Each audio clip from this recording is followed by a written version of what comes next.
진정으로 승리하는 사람과 단지 승리하는 방법만 아는 사람을 갈라놓는 정신적 힘이 있습니다. 그리고 오늘 여러분은 왜 기술을 마스터하는 것이 자신의 마음을 다스리는 것에 비하면 아무것도 아닌지 알게 될 것입니다. 이런 상황을 겪어본 적이 있으신가요?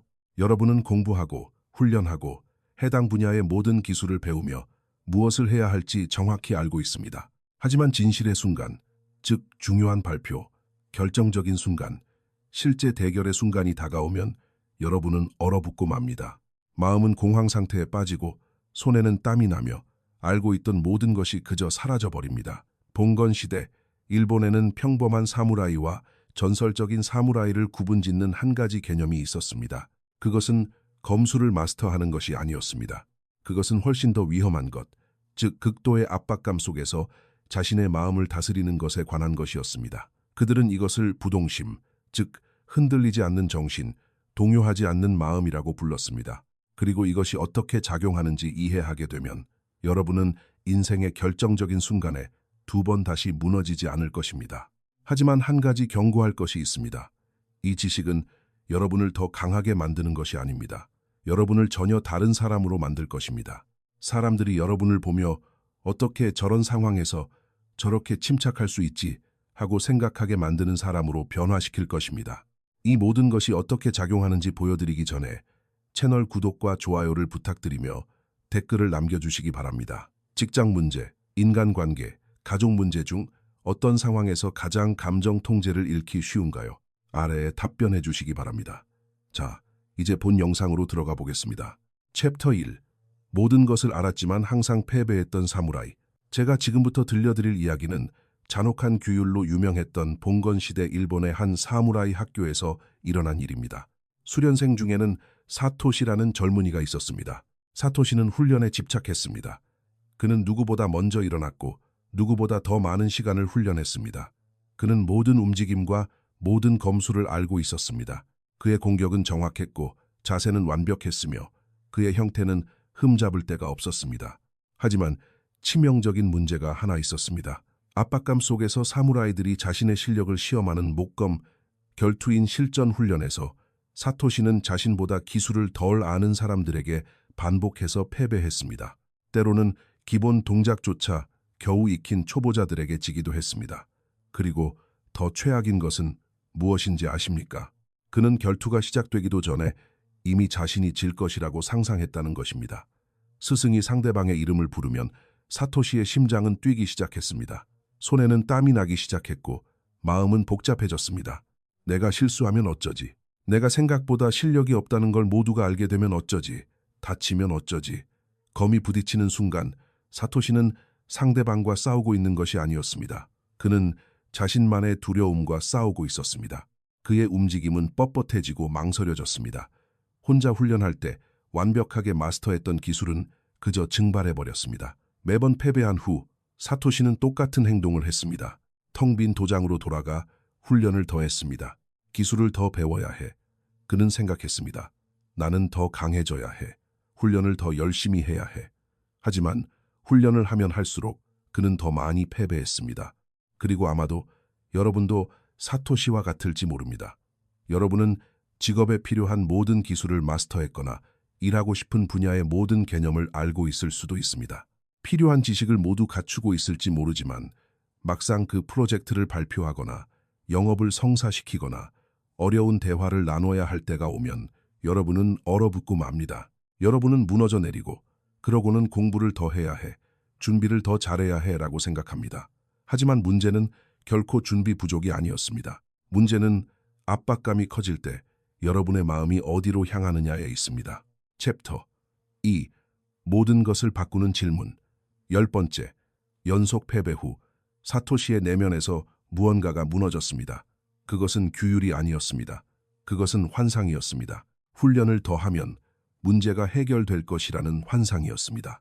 그는 타츠오라는 이름의 도장 스승을 찾아갔습니다. 그 이름은 용의 사람이라는 뜻을 가지고 있습니다. 타츠오는 두 가지로 유명했습니다. 비교할 수 없는 뛰어난 검술과 어떤 상황에서도 흔들림 없는 놀라운 평정심이었습니다. 사토시는 그 앞에 무릎을 꿇었습니다.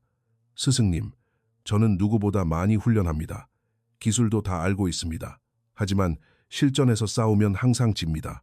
제가 무엇을 잘못하고 있는 것입니까? 타츠오는 오랫동안 침묵을 지켰습니다. 그리고 이렇게 말했습니다. 너는 검의 달인이다. 하지만 검은 스스로 싸우지 않는다. 네가 전투에 나설 때 누가 네 검을 쥐고 있는지 생각해 본 적이 있느냐? 사토시는 혼란스러운 표정을 지었습니다. 접니다, 스승님. 아니다. 타츠오가 대답했습니다. 내 두려움이 검을 쥐고 있다. 너의 분노, 무언가를 증명해야 한다는 너의 강박관념, 그 모든 감정들이 너를 대신해 싸우고 있으며 그들은 항상 패배한다. 그리고 타츠오는 사토시를 영원히 변화시킬 무언가를 설명했습니다. 우리가 부동심, 즉 움직이지 않는 정신이라고 부르는 마음의 상태가 있다. 주변에서 어떤 일이 일어나든, 적의 공격이든, 죽음에 대한 공포든, 전투의 압박감이든 상관없다. 그 마음은 산처럼 움직이지 않고 흔들리지 않는다. 하지만 스승님, 사토시가 물었습니다. 어떻게 죽음 앞에서 두려움을 느끼지 않을 수 있습니까? 타츠오는 미소를 지었습니다. 내가 두려움을 느끼지 않는다고 생각하느냐? 나도 느낀다. 차이점은 내 두려움이 내 검을 통제하지 못한다는 것이다. 나는 두려움을 관찰한다. 그것이 존재한다는 것을 인정하지만 그 명령에 복종하지는 않는다. 현대로 돌아와서 대부분의 사람들이 감정 통제에 대해 이해하지 못하는 것이 바로 이것입니다. 두려움을 느끼지 않는 것이 아니라 두려움의 자극에 복종하지 않는 것입니다. 여러분의 뇌는 공황 신호를 보낼 것입니다. 아직 준비되지 않았다고, 일이 잘못될 것이라고, 모두가 여러분을 판단할 것이라고 말할 것입니다. 그것은 생물학적 반응입니다. 전원을 끄듯 끌 수는 없습니다. 하지만 복종하지 않는 법을 배울 수는 있습니다. 챕터 3. 고요한 마음 훈련하기. 타츠오는 사토시를 훈련장이 아닌 사원 뒤편의 작은 선 정원이라는 다른 장소로 데려갔습니다. 앉아라. 그가 명령했습니다. 사토시는 어떤 복잡한 지시나 비밀스러운 가르침을 기다리며 명상 자세로 앉았습니다. 숨을 쉬어라. 타츠오가 말했습니다. 그리고 마치 하늘을 떠다니는 구름을 보듯 너의 생각을 관찰해라. 생각과 싸우지 마라. 생각에 매달리지도 마라. 그저 관찰하기만 해라. 사토시는 노력했습니다. 그의 마음은 엉망이었습니다.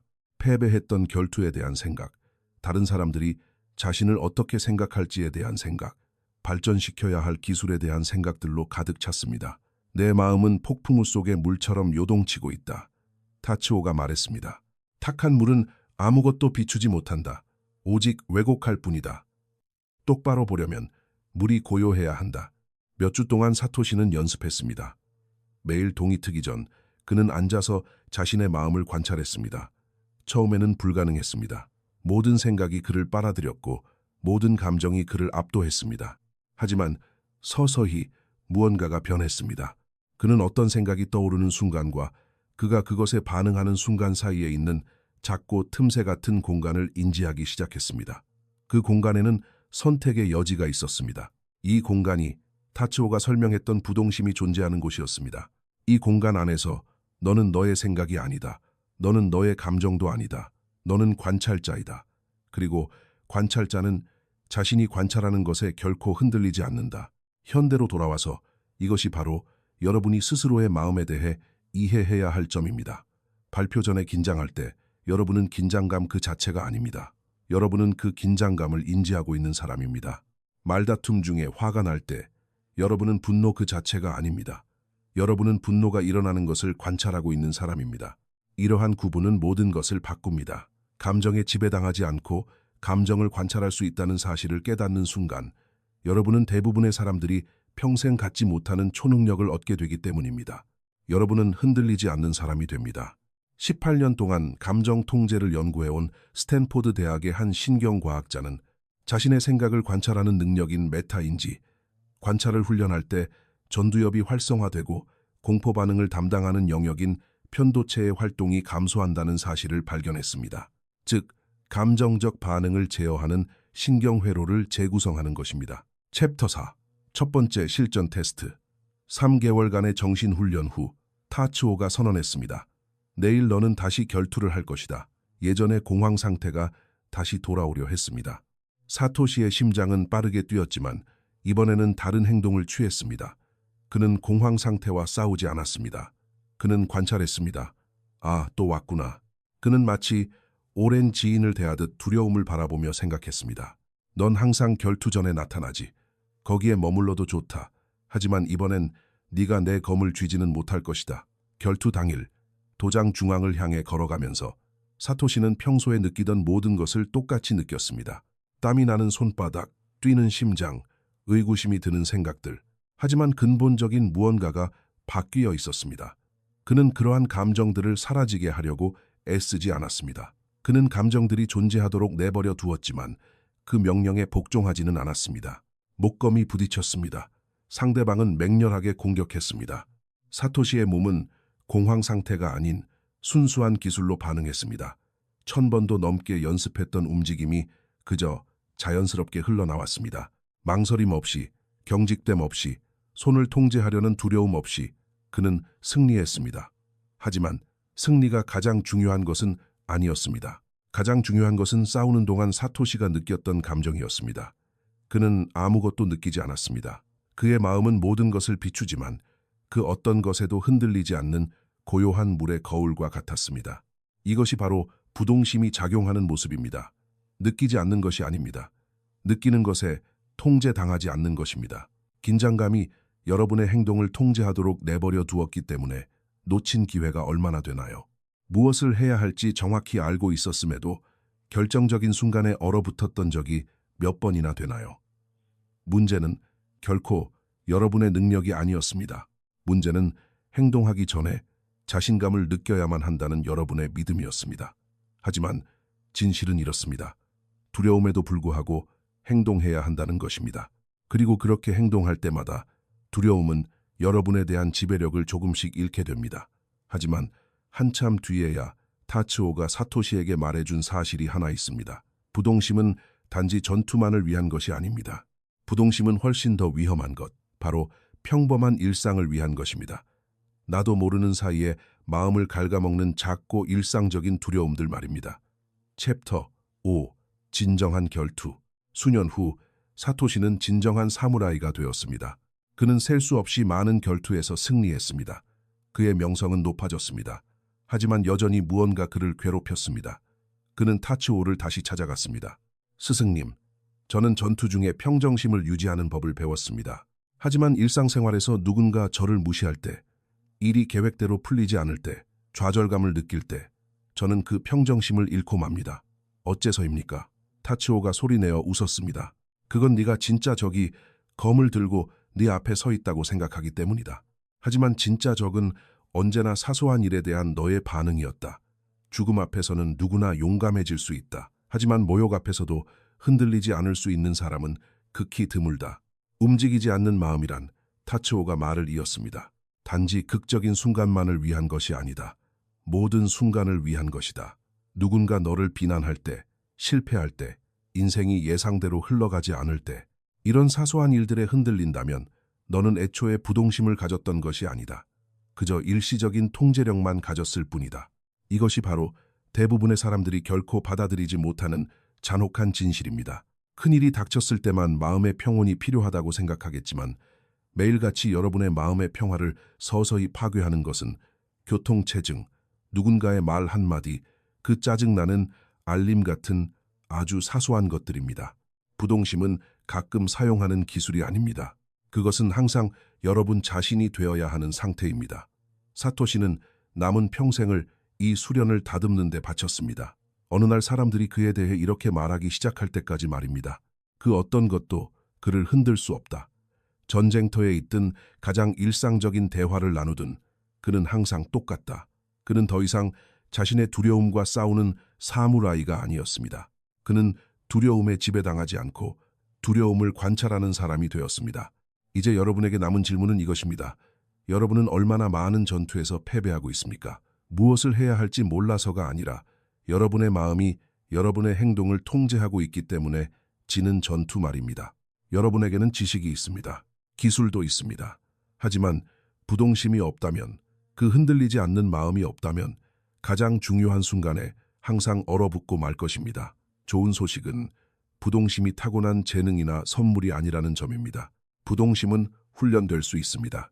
매일 여러분은 생각에 지배당하지 않고 생각을 관찰하는 연습을 할 수 있습니다. 매일 두려움에도 불구하고 행동할 수 있습니다. 그러면 매일 두려움은 여러분에 대한 지배력을 조금씩 잃게 될 것입니다. 그렇다면 부동심은 어떻게 얻을 수 있을까요? 매일의 수련입니다. 평온한 날에도 꾸준히 수련하는 것은 건강한 정신 상태에 필요한 회복 탄력성을 기르는 데 도움이 됩니다. 호흡법입니다. 호흡을 조절하는 것은 부정적인 감정을 떨쳐내고 부동심에 필요한 평온함을 얻는 중요한 기술입니다. 현재 순간에 집중하는 것입니다. 자연스럽고 집중된 마음가짐을 유지하는 것은 상황을 더 잘 통제하며 대처하는 데 매우 중요합니다. 승리하는 사람과 단지 승리하는 방법만 아는 사람의 차이는 기술에 있지 않습니다. 그것은 마음가짐에 있습니다. 고요한 마음을 기르고 여러분을 둘러싼 세상이 어떻게 여러분을 더 이상 흔들지 못하게 되는지 지켜보십시오.